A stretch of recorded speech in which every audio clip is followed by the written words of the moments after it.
Hello दोस्तों। आज हम पढ़ेंगे सीपीयू। ठीक है, सीपीयू क्या होता है। तो सीपीयू को हम ऐसे समझ सकते हैं, जैसे आप सोचिए कि अगर हमारे अंदर, इंसानों के अंदर माइंड नहीं होता तो हम कैसे होते। ठीक है, तो माइंड नहीं होता तो हम कुछ भी नहीं कर पाते, ना हम सोच पाते, ना कुछ स्टोर कर पाते अपने माइंड में। माइंड है ही नहीं है तो स्टोर तो क्या ही करेंगे उसमें। ठीक है, ना हम अपने हाथ पैर हिला पाते। हम अपने माइंड की वजह से ही तो अपने हाथ और पैर हिला, पूरी बॉडी में मूवमेंट कर पा रहे हैं। ठीक है, सब माइंड की वजह से ही है। हम सोचते हैं कि हमें अपना हाथ हिलाना है, तो कहाँ सोचते हैं, माइंड में। ठीक है, कि हमें अपना हाथ हिलाना है, तो फिर वो माइंड हमारा वो कुछ सिग्नल्स वगैरह भेजता है, इंस्ट्रक्शन देता है कि हाथ को, कि हाथ हिल जाता है हमारा। ठीक है, ऐसा कुछ होता है। तो मैंने बायोलॉजी तो पढ़ी नहीं है, लेकिन पता है मुझे ऐसा कुछ होता है। ठीक है, तो सीपीयू को हम कंप्यूटर का ब्रेन मानते हैं। तो सीपीयू ही नहीं होगा कंप्यूटर में, तो कंप्यूटर ऐसा ही हो जाएगा जैसे बिना माइंड के हम हो जाते हैं। ठीक है, तो सीपीयू के बगैर कंप्यूटर कुछ नहीं है। ठीक है, तो वही इसकी डेफिनेशन में लिखा है, तो चलिए पढ़ते हैं। CPU is the most important component of a computer. ठीक है, computer system. A CPU is a hardware that the bulk of, इधर होगा दैट परफॉर्म्स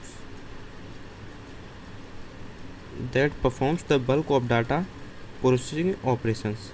इसका मतलब है सीपीयू सबसे most common component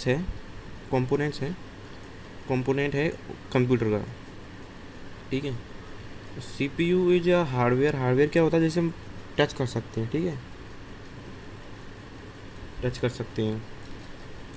that perform the bulk of data processing operation, जो कि बहुत सारे डाटा को प्रोसेस करता है, ऑपरेशन परफॉर्म करता है। ठीक है, होता है CPU. It is refer to as the brain of the computer. इसको कंप्यूटर का ब्रेन भी कहा जाता है, जैसा कि मैंने बता ही दिया था।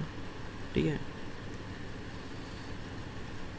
अब सीपीयू के अंदर भी तीन पार्ट होते हैं: control unit, arithmetic logic unit and storage unit. ठीक है, कंट्रोल यूनिट। ठीक है, कंट्रोल यूनिट पढ़ते हैं हम सबसे पहले। कंट्रोल यूनिट क्या होता है? Control unit is responsible for handling all operations of the system. It manage instruction and coordinate data flow with in the CPU and between other components. तो कंट्रोल यूनिट क्या है? कंट्रोल करती है data flow को and instruction को। ठीक है, और बहुत सारे ऑपरेशन परफॉर्म करती है, मतलब सारे, मतलब ऐसे समझिए आप, इसी के द्वारा कंट्रोल किया जाता है कब कौन सा ऑपरेशन परफॉर्म करना है। ठीक है,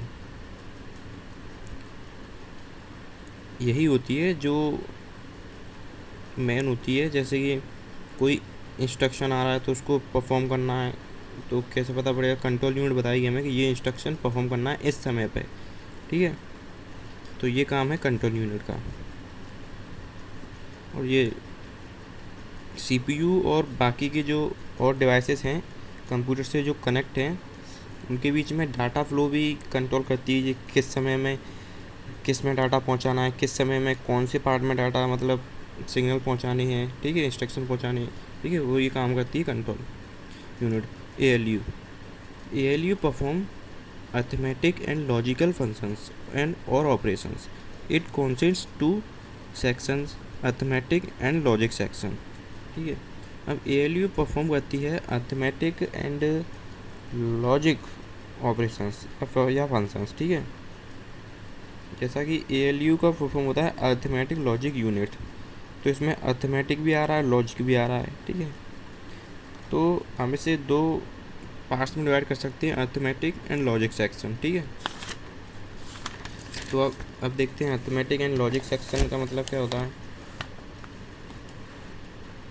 देखिए, अर्थमेटिक ऑपरेशन माने हमारे जो ऑपरेशन होते हैं, जैसे कि ऐड हुआ, मल्टीप्लिकेशन, डिवाइड, सब्ट्रैक्शन, ठीक है, ये होता है अर्थमेटिक ऑपरेशंस, जो कि अर्थमेटिक यूनिट के जरिए परफॉर्म किए जाते हैं, अर्थमेटिक ऑपरेशन, ठीक है।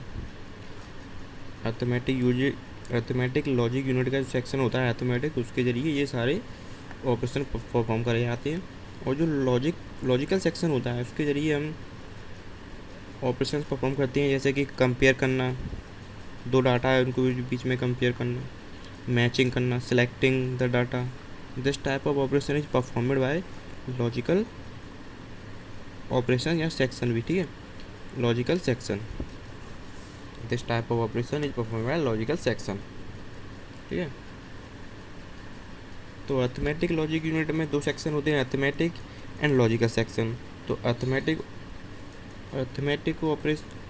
सेक्शन रिस्पॉन्सिबल होता है for performing operations like division, multiplications, ठीक है।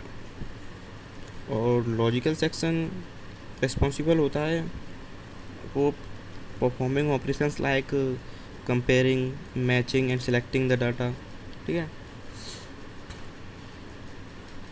तो यही था CPU। और CPU एक कंपोनेंट और था CPU का, वो था मेमोरी, स्टोरेज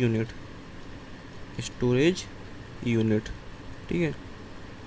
अब जो फर्स्ट ईयर में हमारा जो ये सब्जेक्ट है बेसिक कंप्यूटर इंजीनियरिंग, तो उसमें क्या है, हमारा स्टोरेज यूनिट थोड़ा डिटेल में दिया गया है, तो हम इसको अगली वीडियो में पढ़ेंगे, ठीक है।